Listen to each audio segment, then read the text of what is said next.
तारीख थी 11 फरवरी 2026। एक रईस घराने का लड़का रोज की तरह सुबह सुबह टेनिस खेलने के बाद पास के बाजार से फल खरीदने जाता है। अभी ये फल खरीद ही रहे होते हैं कि अचानक स्कूटी सवार दो लड़के पहुंचते हैं और बिल्कुल करीब आकर अंधाधुंध फायरिंग कर देते हैं। लड़के की वहीं पर मौत हो जाती है। इस खबर से इलाके भर में सनसनी मच जाती है। तुरंत पुलिस हरकत में आती है और इन्वेस्टिगेशन की शुरुआत होती है। शुरुआती जांच में ही खुलासा होता है कि मरने वाला कोई आम शख्स नहीं बल्कि इंडियन आर्मी के कर्नल का बेटा है। असली झटका लोगों को तब लगता है जब उन्हें इस कत्ल के पीछे के मकसद और कत्ल की साजिश रचने वालों के बारे में पता लगता है। तो आखिर क्या है इंडियन आर्मी के पूर्व कर्नल के बेटे के मौत की पूरी कहानी? कत्ल के पीछे का मकसद क्या था और ये साजिश रचने वाले कौन लोग थे? 14 करोड़ की जमीन से इस मौत का क्या लेना देना था और पुलिस ने इस मामले में अब तक क्या कुछ खुलासा किया है? चलिए जानते हैं सब कुछ डिटेल से इस वीडियो में। आगे बढ़ने से पहले जल्दी से क्राइम की कहानी चैनल को सब्सक्राइब कर बेल आइकन दबा लीजिए।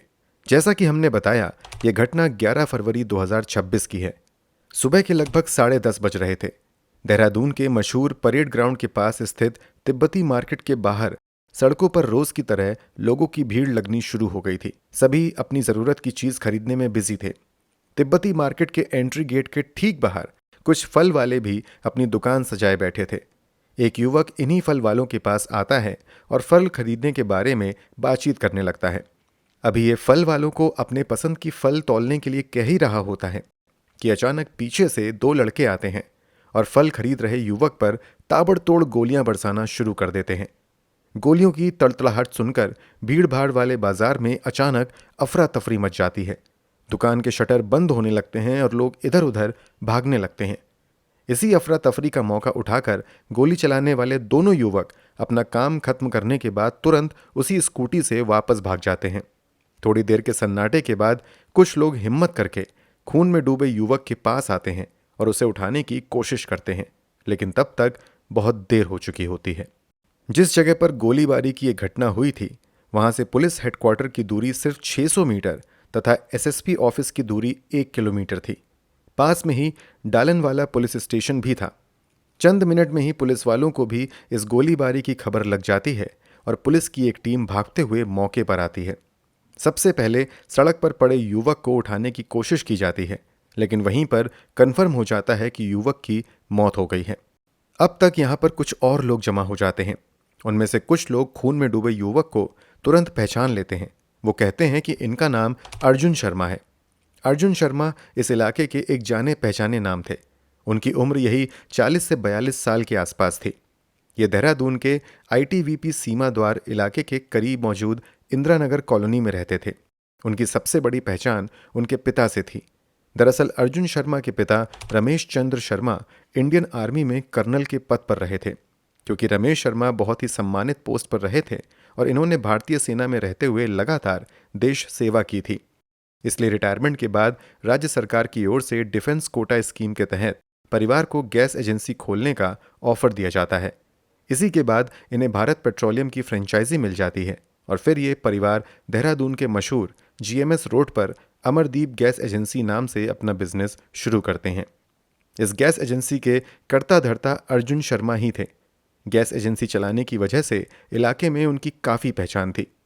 क्राइम सीन पर पहुंचने के बाद पुलिस वाले क्राइम सीन को सिक्योर करते हैं और आगे की कार्यवाही में लग जाते हैं। डेड बॉडी को पोस्टमार्टम में भेजने की तैयारी होती है। साथ ही परिवार वालों को भी अब तक इस हादसे की जानकारी दे दी जाती है। इस मामले में अर्जुन शर्मा की पत्नी अभिलाषा शर्मा के बयान पर पुलिस एफआईआर भी दर्ज कर लेती है। अभिलाषा अपने बयान में 4-5 लोगों पर इस हत्याकांड को अंजाम देने का शक जताती हैं। क्योंकि ये मामला एक कर्नल के बेटे से जुड़ा था, इसलिए कुछ ही देर में घटना की जानकारी उत्तराखंड के मुख्यमंत्री तक चली जाती है।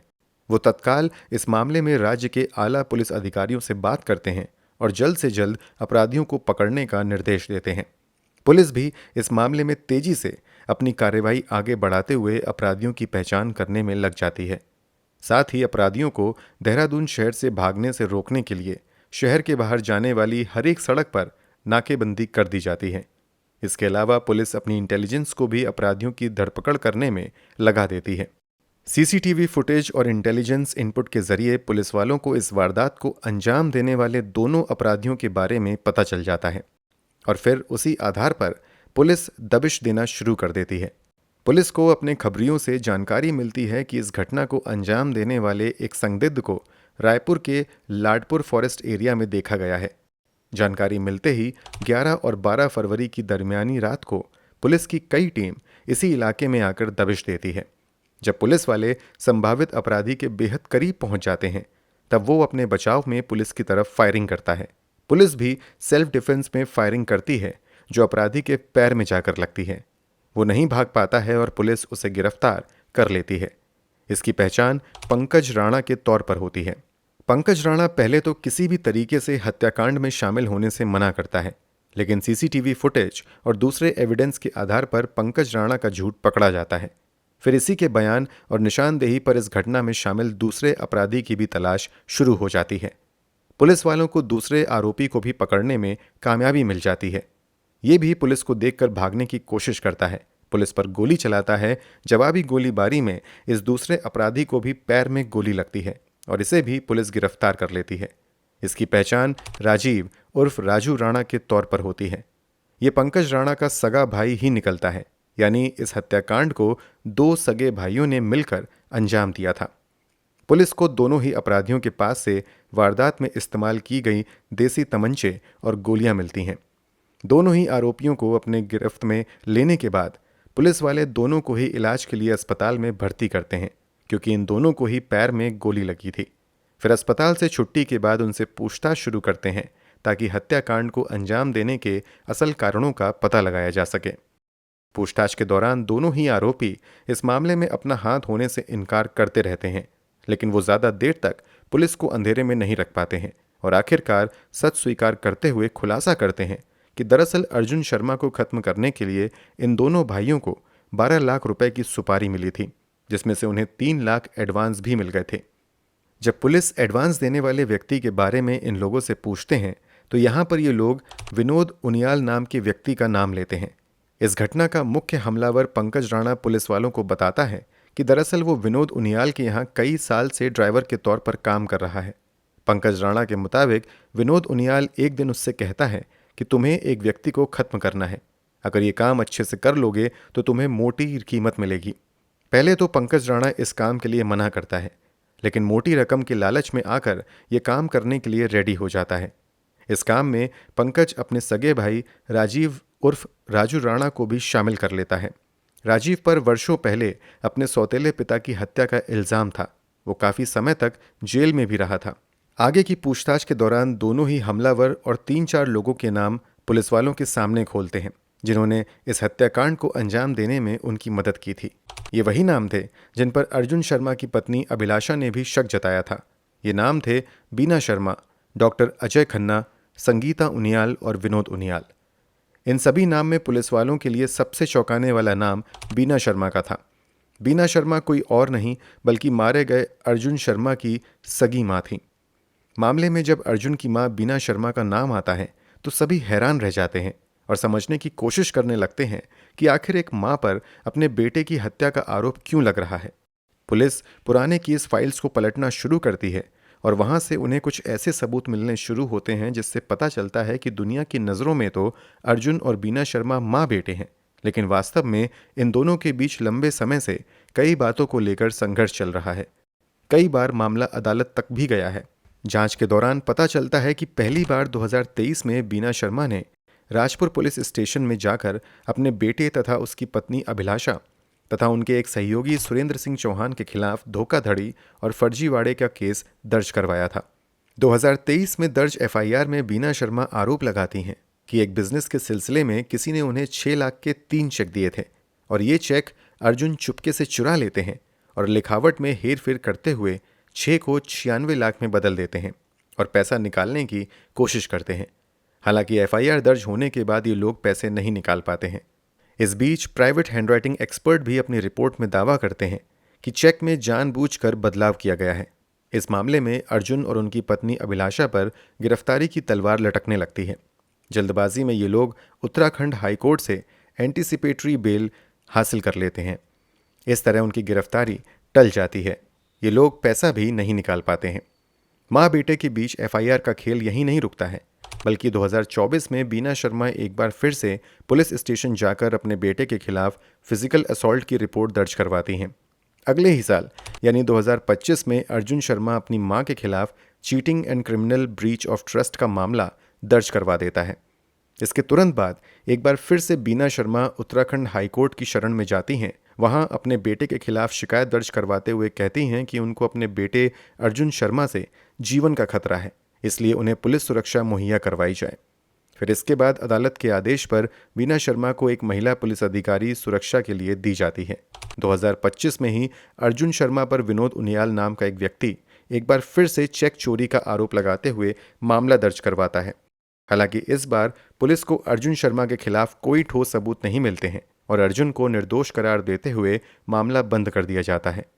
इतना ही नहीं, एक समय बाद अर्जुन अपनी पत्नी अभिलाषा के साथ अपनी मां के घर से निकलकर दूसरी जगह किराए के घर में रहने लगते हैं। मरने से पहले तक वो किराए के घर में ही रह रहे थे। कुल मिलाकर जिन 2 लोगों को अर्जुन शर्मा की जान लेने के आरोप में पुलिस ने गिरफ्तार किया था और उन्होंने जो 3 नाम लिए थे, उन सभी से अर्जुन की लड़ाई पिछले कई सालों से चल रही थी और मामला अदालत तक भी जा चुका था। इसलिए पुलिस वाले अब इन सभी लोगों की जांच करने लगते हैं जिनका भी नाम इस हत्या की साजिश रचने वालों के तौर पर आता है। उन लोगों के call records, location history, bank accounts इत्यादि की जांच की जाती है और उन सभी सस्पेक्ट्स को एक के बाद एक पूछताछ के लिए बुलाया जाता है। इन लोगों से कई दौर की पूछताछ होती है।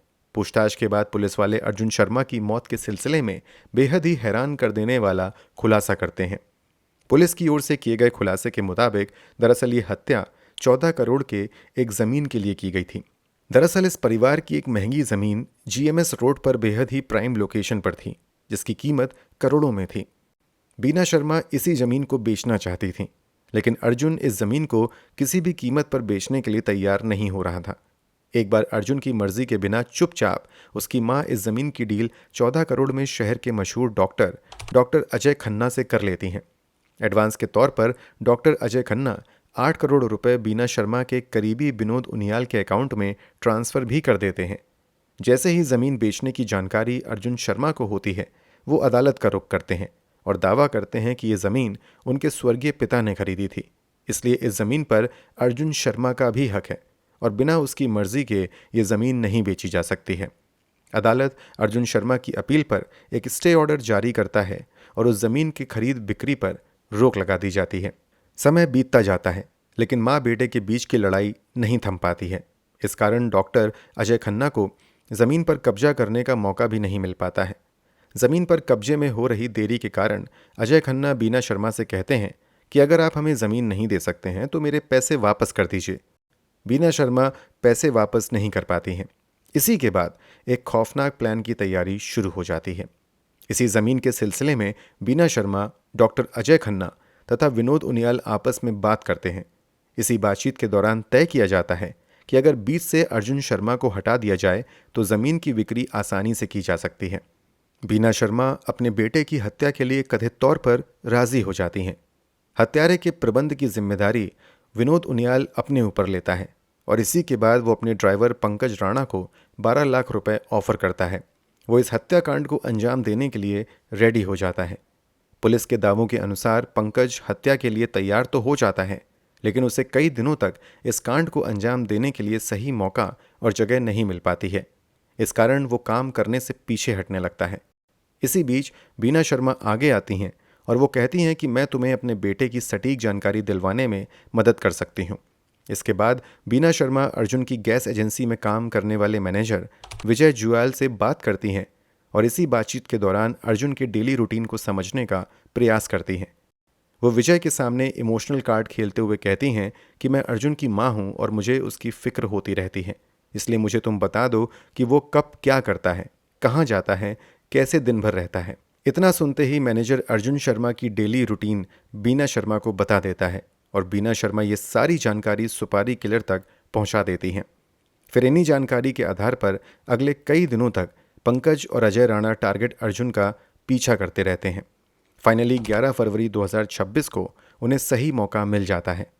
सुबह के 10:15 पर अर्जुन शर्मा पास के ही परेड ग्राउंड से टेनिस खेलकर बाहर निकलता है और अपनी कार में बैठने से पहले पास के फल दुकान पर फल खरीदने जाता है। यहीं पर स्कूटी पर बैठा राजीव और पंकज राणा पहुंचता है और लगभग 1 फीट की दूरी पर खड़े होकर पीछे से अर्जुन पर ताबड़तोड़ फायरिंग कर देते हैं और अर्जुन की वहीं पर मौत हो जाती है।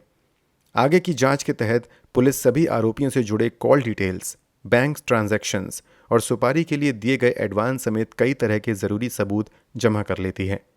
पुलिस जीपीएस और सेल टावर लोकेशन के आधार पर यह भी साबित कर देती है कि अर्जुन की हत्या करने से पहले पंकज विनोद उनियाल के घर गया था और हत्या करने के बाद भी वो विनोद के घर जाकर इस बात की जानकारी देता है कि उसने अपना काम कर दिया है। इस मामले में पुलिस काफ़ी तेजी से और भी अहम सबूत जुटाती है। लगभग 50 से ज़्यादा गवाह जमा किए जाते हैं।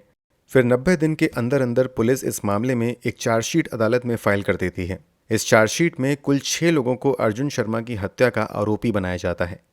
सभी 6 लोगों पर हत्या और क्रिमिनल कॉन्स्पिरेसी की धाराओं के तहत मामले दर्ज किए जाते हैं। इतना ही नहीं, सभी आरोपियों पर गैंगस्टर एक्ट भी लगाया जाता है। आगे इस मामले में अदालत में सुनवाई भी शुरू हो जाती है। सुनवाई के दौरान पुलिस अर्जुन शर्मा की मां बीना शर्मा के वकील अदालत में कहते हैं कि अर्जुन से बीना शर्मा को लगातार खतरा था, यहाँ तक कि वो अर्जुन से बचने के लिए ही पुलिस सुरक्षा ली हुई थी। वो लगातार पुलिस की सुरक्षा में थी, ऐसे में वो कैसे अर्जुन की हत्या प्लान कर सकेंगी। डॉक्टर अजय खन्ना अपने बयान में कहते हैं कि इस तरीके के बैंक ट्रांजैक्शंस पहले भी उन्होंने बीना शर्मा के साथ किए थे। इन दोनों का बिजनेस लेन देन काफ़ी समय से था। ऐसे में 8 करोड़ के आधार पर उन्हें इस मामले का दोषी नहीं बनाया जा सकता है। इस मामले के एक अन्य आरोपी संगीता उनियाल के वकील की ओर से कहा जाता है कि संगीता का अपने पति विनोद उनियाल के बिजनेस में कोई खास रोल नहीं है और कथित हमलावरों को हायर करने में उनका कोई हाथ नहीं है। संगीता की दलीलों को स्वीकार करते हुए उत्तराखंड अदालत की ओर से उसे गिरफ्तारी से अंतरिम राहत मिल जाती है। बाकी आरोपियों को कोई राहत नहीं मिलती है और उन्हें गिरफ्तार करते हुए जेल भेज दिया जाता है। इस केस की मौजूदा स्थिति की बात करें तो 6 में से 5 आरोपी बीना शर्मा, डॉक्टर अजय खन्ना, विनोद उनियाल, पंकज राणा और राजीव उर्फ राजू राणा जेल में हैं। आगे भी इस मामले की सुनवाई होनी है और फिर उसके बाद अगर आरोपियों का गुनाह साबित हो जाता है तो उन्हें अदालत से उचित सज़ा भी मिलेगी। वैसे अदालत उन्हें जो भी सज़ा दे, कम से कम अभी लोग बीना शर्मा को ज़रूर कलयुग की मां कह रहे हैं, जिन्होंने 14 करोड़ रुपए और बेटे में से 14 करोड़ रुपए को चुना। एक बात हम फिर से दोहरा दें कि फिलहाल सभी पर केवल आरोप लगे हैं। अदालत से किसी को दोषी नहीं करार दिया गया है। जब तक गुनाह साबित ना हो जाएं, उन्हें आरोपी ही माना जाना चाहिए। वैसे इस पूरी कहानी को जानने के बाद आपकी क्या राय है, कमेंट बॉक्स में ज़रूर बताएं। अगर आपको हमारी मेहनत पसंद आई हो तो वीडियो को लाइक करते हुए शेयर भी करें।